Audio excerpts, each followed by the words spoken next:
Hello, my name is Diego Juan Romero, and the topic that I had researched was running and motivation. I'm Janice Lee, and the topic I was researching is green energy in aviation. Okay, the title of our presentation is called Variables for Breakthrough by Diego Juan Romero and Jason Lee. So Eliud Kipchoge is a elite Kenyan marathoner and Olympian. He had ran, his achievement of his was he had ran a sub 2 hour marathon. And a marathon is about a 6 mile race, and running the length and is equivalent to running the length of a football field within 17 seconds, about 422 times without rest. And so the challenges that El Kipchoge faced was, for one, was the running shoe disability, which is the fact that although running shoes do protect yourself from your feet from the harsh ground, the foam or whatever material between the ground and your feet, although it is protecting it, it actually, at the same time, it does reduce some of the energy that you output with your muscles. So the way that Eliud Kipchoge had dealt with this in a very interesting way is he had developed a new shoe, which is called the Nike 2%. And by its name implies, it is believed that if by using the shoe, you actually get 2% of the energy you would originally lose from the shoes back. And so the interesting aspect of that is that instead of using foam or some other polymer material, the Nike 2% actually uses metal in the shoe. And the total result of this is just to reduce the amount of time it takes to run 26 miles. And another, I guess, more characteristical aspect of how Kipchoge was able to run this fast was by dealing with the training fatigue mentally in a unique way, as in his mindset was not based on the individual, but based on the whole group. And what that means is that based off what Eliud Kipchoge expresses in a lot of his interviews is that and um, that it is more of a group aspect or group effort in developing oneself. And if you were to visit him in his running community in Kenya, it's very prevalent. Uh, Elon Musk.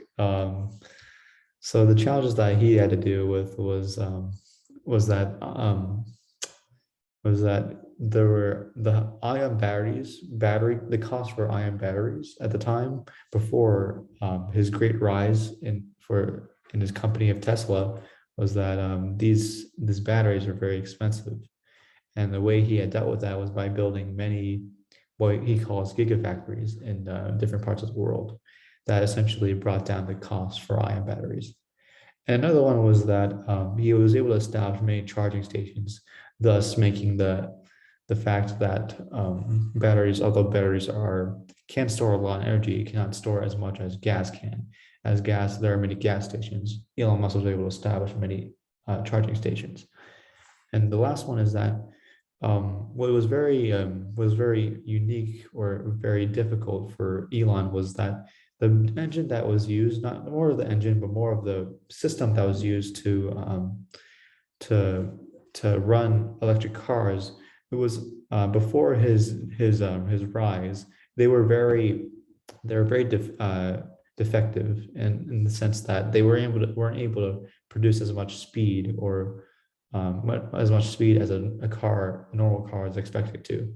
And with the ingenuity and also the kind of the genius of Elon's company, it was he was able to develop an engine to produce that mileage. And so, and lastly, Bannister is also another not marathon runner, but a Olympian in the 1 mile run, and he had broken the 4 minute mile record. And the interesting aspect of them is that, kind of like Kipchoge, uh, he was told before the race that if he had ran this, that it would be possibly fatal, due to the fact of how difficult and how kind of how the records seemed to be very um, unbreakable. And the fact that, the same way as Bannister and also Kipchoge were able to deal with that, was able to move past that and break those records. Yeah.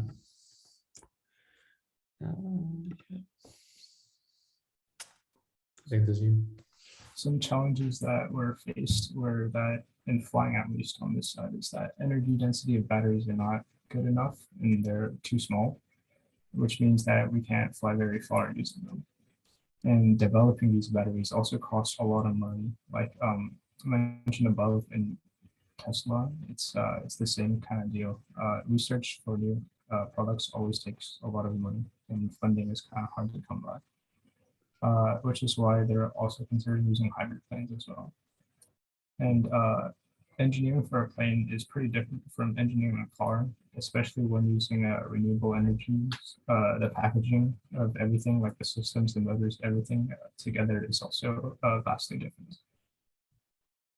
And yeah. And then some challenges with hydrogen as well, which is another option, is that the production is not very clean at the moment. It's pretty hard to store because you have to either freeze it or compress it, which means your fuel tanks are really heavy. And storing those heavy tanks is just not really possible in the current planes we have.